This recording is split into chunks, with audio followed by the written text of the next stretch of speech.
What is the scope of work that you have to undertake? There are several ways to think about the scope of work. First of all, and very commonly, is revenue versus expenses. A lot of contract management efforts for many organizations are simply divided arbitrarily, and I don't mean arbitrarily in a negative way. We simply mean that someone has said we're only going to work with expense contracts, or we're only going to work with revenue or sales contracts in this effort. And understanding that can be important because it shapes how you categorize, what kind of reporting you do.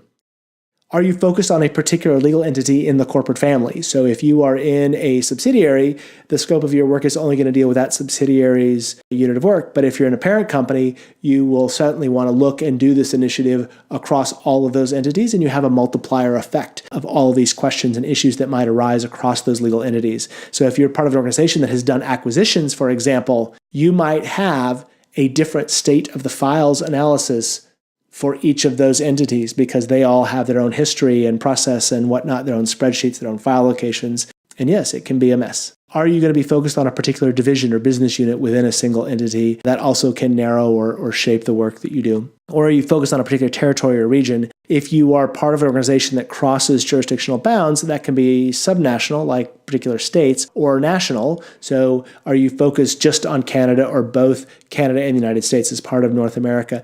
That's important because the contract categorization and the legality of terms and enforceability and the reporting you're going to want to do is going to be shaped by that territory and region. Legal jurisdiction is going to matter a lot. And then you might even want to know what department you're dealing with and which contracts go with which departments. The team. Here we have both formal and informal approval process for what you're going to do. And here I don't mean the approval process for the contracts themselves.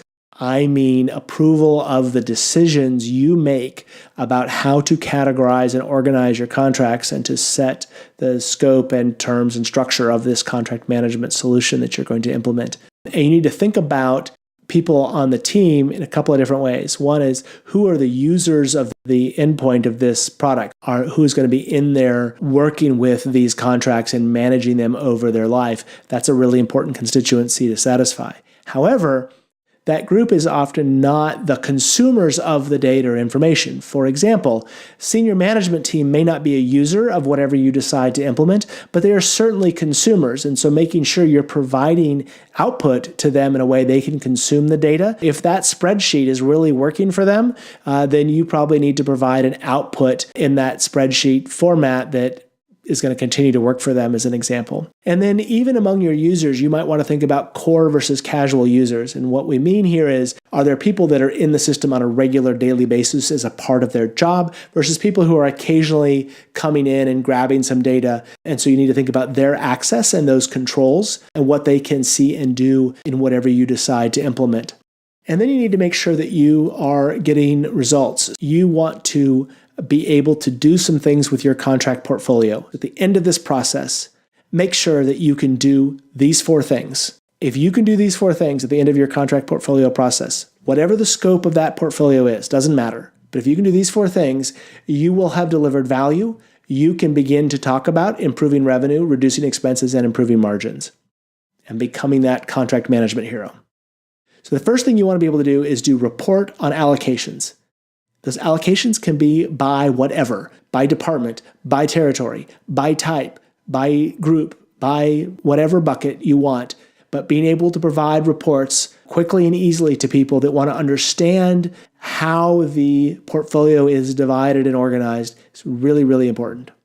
Second, you want to be able to see all expirations and renewals, not only of the contract, but every single document in that contract portfolio. People should be able to ask you, show me all the contracts that are expiring in the next 30 days. Show me every document that is coming due in the next 30 days. Show me every certificate of insurance that is coming due or expiring in the next 30 days or 15 days or whatever.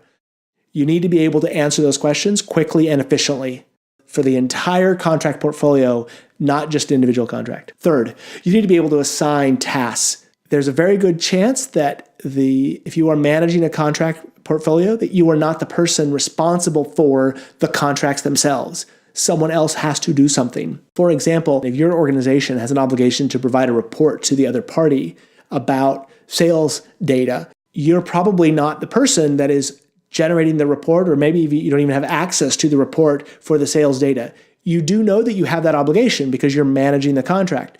You want to be able to assign a task to the right person in the organization to generate that report so that you can know that it gets done and the obligation is satisfied in the contract management system. Being able to assign tasks to team members to make sure that work gets done, especially when you aren't the person that has access or the authority or responsibility for the work, really important.